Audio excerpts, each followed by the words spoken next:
नमस्कार, दर्श न्यूज देख रहे हैं आप और मैं हूं आपके साथ दक्षा प्रिया। महागठबंधन से जुड़ी इस वक्त की बहुत बड़ी खबर सामने आ रही है।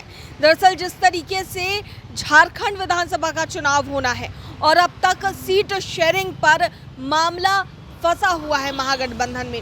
अब ऐसे में जो बड़ी खबर सामने आ रही है उसके बारे में अगर बात की जाए तो तेजस्वी यादव पिछले 3 दिनों से रांची में है, लेकिन अब तक कुछ क्लियर नहीं हो पा रहा है। हालांकि पहले जो बातचीत हुई थी उसमें साफ तौर से आरजेडी की तरफ से डिमांड किया जा रहा था 17 सीटों का, लेकिन 17 सीटें नहीं मिली।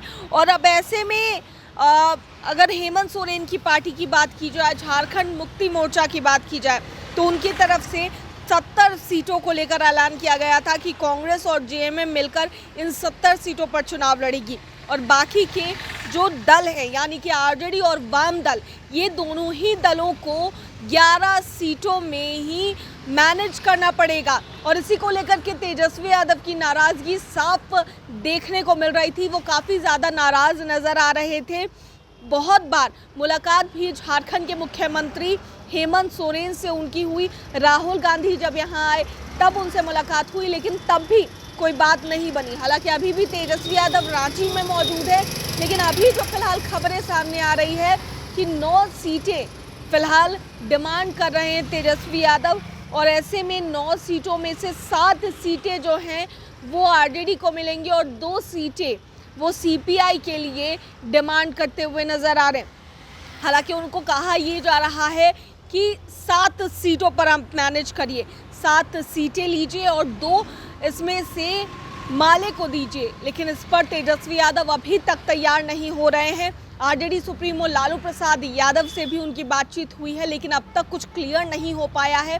7 सीटों पर सिमटने की बातें कही जा रही है और महागठबंधन में उन्हें 7 सीटों पर चुनाव लड़ने के लिए कहा जा रहा है। 5 सीटें इसमें से आरजेडी की होगी, 2 सीपीआईएमएल की, लेकिन 9 सीटों की डिमांड कर रहे हैं तेजस्वी यादव, जिसमें से 7 सीटों पर वह खुद चुनाव लड़ेंगे और 2 सीटें जो है सीपीआईएमएल को मिलेंगी।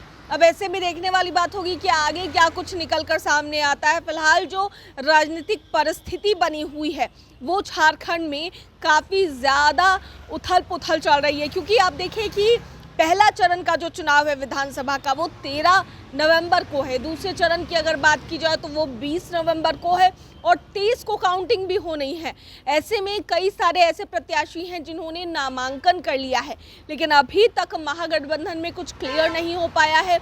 एक तरफ जहां हमने आपको पहले भी बताया कि झारखंड के मुख्यमंत्री हेमंत सोरेन ने ये ऐलान कर दिया है कि कांग्रेस और जेएमएम मिलकर यहाँ पर चुनाव लड़ेगी 70 सीटों पर, वहीं ना ही उन्होंने प्रत्याशी की घोषणा की है और ना ही अभी तेजस्वी यादव से उन्होंने कुछ भी क्लियर किया है। तो वैसे में देखने वाली बात होगी कि क्या कुछ निकल कर सामने आता है, कितने सीटें जो हैं वो मिलती हैं। लेकिन अभी फ़िलहाल अभी भी बातचीत जारी है और आगे क्या कुछ निकल कर सामने आता है वो अपडेट हमको आपको ज़रूर देते रहेंगे। कैमरा पर्सन शशि के साथ मैं दक्षा प्रिया, दर्श न्यूज़ रांची।